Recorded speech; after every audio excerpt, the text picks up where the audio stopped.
ఓం శ్రీమాత్రే నమ. శ్రీ శివాయ గురవే నమ. యఃకర్త జగతాం భర్త సంహర్త మహసాం నిధి ప్రణమామితమాదిత్యం బహిరంతస్తమోపహం. వీక్షకులకు నమస్కారం. నేను మీ దేవులపల్లి రామకృష్ణ శాస్త్రి, ఆర్కే మాతృశ్రీ తెలుగు జ్యోతిషపరమైన యూట్యూబ్ ఛానల్. ఇప్పుడు జనవరి నెల 5వ తేదీ నుండి జనవరి నెల 11వ తేదీ వరకు గల గ్రహ స్థితి గతులని ఒకసారి పరిశీలన చేద్దాం. ధనస్సు రాశిలో రవి బుధ గ్రహాలు, కుంభరాశిలో చంద్ర శుక్ర శని గ్రహాలు, మీనరాశిలో రాహుగ్రహం, వృషభ రాశిలో గురుగ్రహం వక్రస్థితి, కర్కాటక రాశిలో కుజగ్రహం వక్రస్థితి, అలాగే కన్యా రాశిలో కేతుగ్రహం సంచరిస్తున్నారు. ఇటువంటి గ్రహ స్థితి అనుసరించి ఈ వారం రాశులకి వార ఫలాలు తెలుసుకుందాం. ఓం శ్రీమాత్రే నమః. ఇప్పుడు తులారాశి వారి గురించి తెలుసుకుందాం. తులారాశి వారికి రాశి నుండి 3వ స్థానంలో బుధ రవి గ్రహాలు, అలాగే 5వ స్థానంలో చంద్ర శుక్ర శని గ్రహాలు, 6వ స్థానంలో 6వ స్థానంలో రాహుగ్రహం, 8వ స్థానంలో గురుగ్రహం వక్రస్థితి, 10వ స్థానంలో కుజగ్రహం వక్రస్థితిలో ఉన్నారు, 12వ స్థానంలో కేతుగ్రహం సంచరిస్తున్నాయి. ఇటువంటి గ్రహ సంచారాన్ని అనుసరించి ఈ వారం ఈ తులారాశి వారికి కొంత మధ్యస్థమైన ఫలితాలు ఎక్కువగా కనబడుతున్నాయి. అయితే రాశ్యాధిపతి వెళ్ళి పంచమంలో ఉండడం అనేది ఒక విషయం అనుకూలం అయితే, అక్కడ ఉన్న శని చంద్ర గ్రహాలతో కలిసి ఉండడం అనేది ఒక విషయం.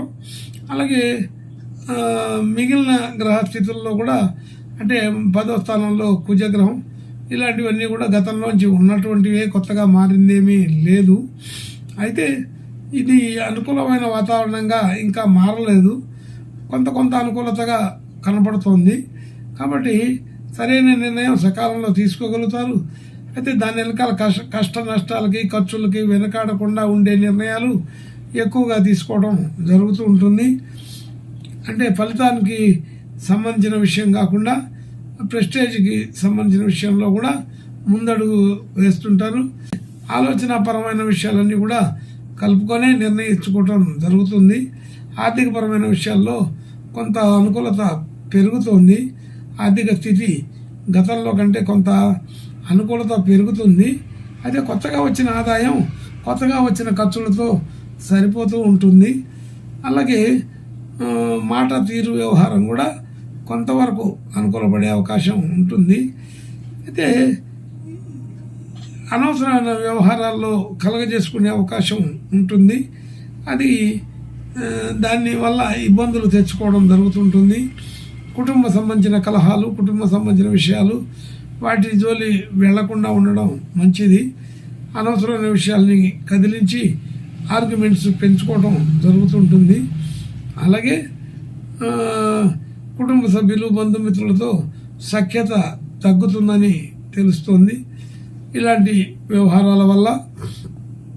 అలాగే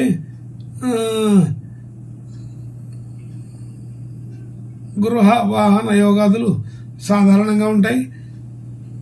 పెద్దగా ఇబ్బంది పడవలసిన పరిస్థితి అయితే ఉండదు. అయితే కొత్తగా కొనుగోలు చేయడానికి ఇది సరైన సమయం కాదని గుర్తుంచుకోవాలి.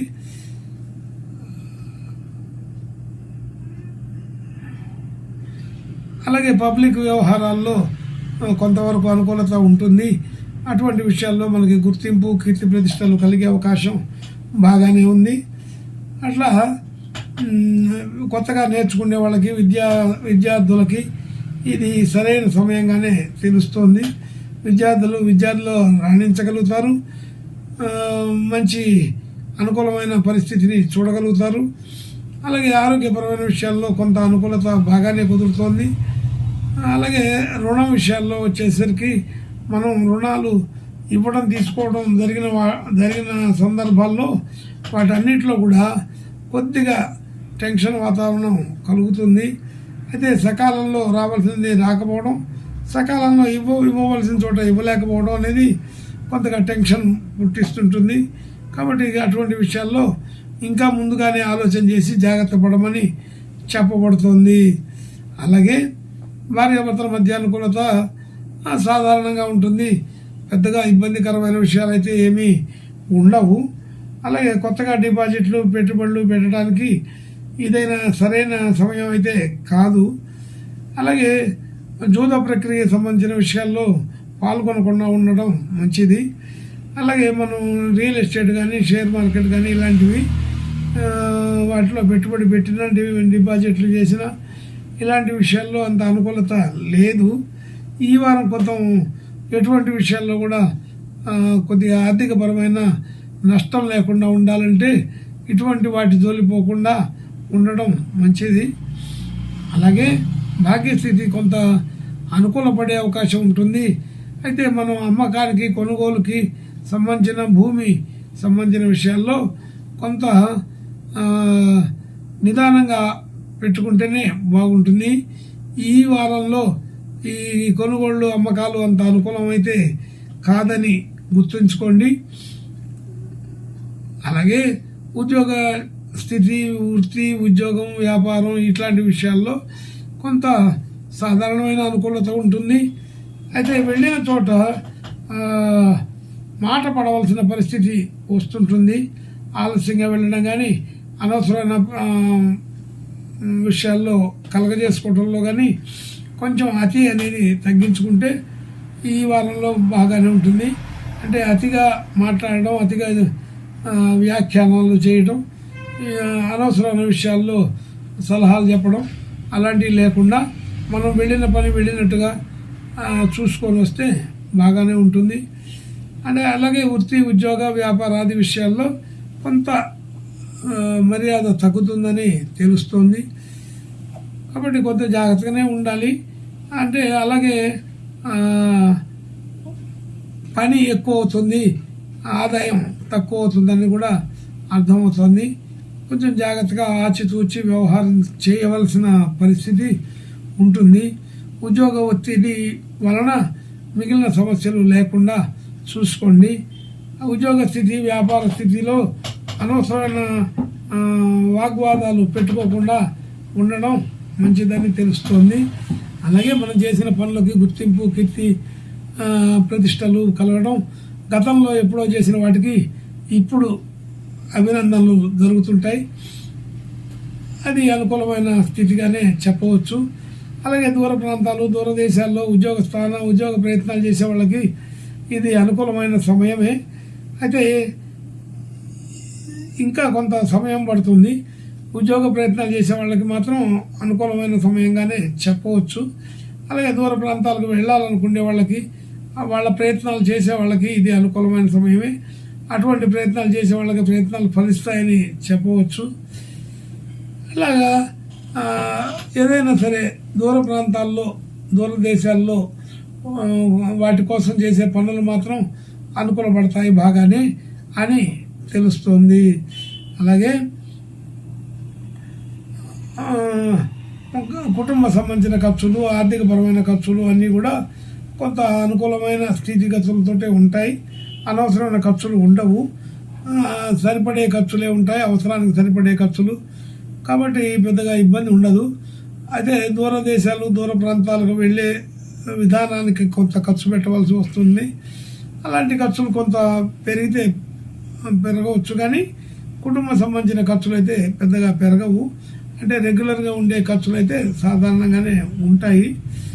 అలాగే మనం ఉద్యోగ ప్రయత్నం, వ్యాపార ప్రయత్నం చేసే వాళ్ళకి మాత్రం ఖర్చులు కొంత ఆ సందర్భంలో పెరిగే అవకాశం ఉంటుంది. మొత్తంగా చూడగా ఈ తులారాశి వారికి కొంత అంత మధ్యస్థమైన ఫలితాలే ఉన్నాయి. అనుకూల ఫలితాలు ఉంటూనే ఉంటాయి, కానీ వాటిల్లో ఇంకా పెద్దగా పెరగడం అనేది జరగదు. అంటే ఇమ్మీడియట్లీగా పని అయ్యే పనులు తక్కువగా ఉంటాయి. సాధారణంగా అనుకూలత మాత్రం అన్నిటికీ ఉంటుంది. అలాగే కొత్త ప్రయత్నాలు చేసే వాళ్ళకి ఉద్యోగ స్థానం ఉద్యోగ వ్యవహారాలు, దూర ప్రాంతాలు, ఇట్లాంటి విషయాలకి అనుకూలత ఎక్కువగా ఉంది. అటువంటి ప్రయత్నాలు బాగానే ఫలిస్తాయని తెలుసుకోవచ్చు. ఇంకా మంచి శుభ లక్షణాలు కలగడం కోసం ఈ తులారాశి వారు ఈ వారం సుబ్రహ్మణ్య స్వామి పూజా నమస్కారాలు చేసుకుంటే అనుకూలత ఎక్కువగా ఉంటుందని తెలుస్తోంది. శుభం భూయాత్. ఓం శ్రీమాత్రే నమః.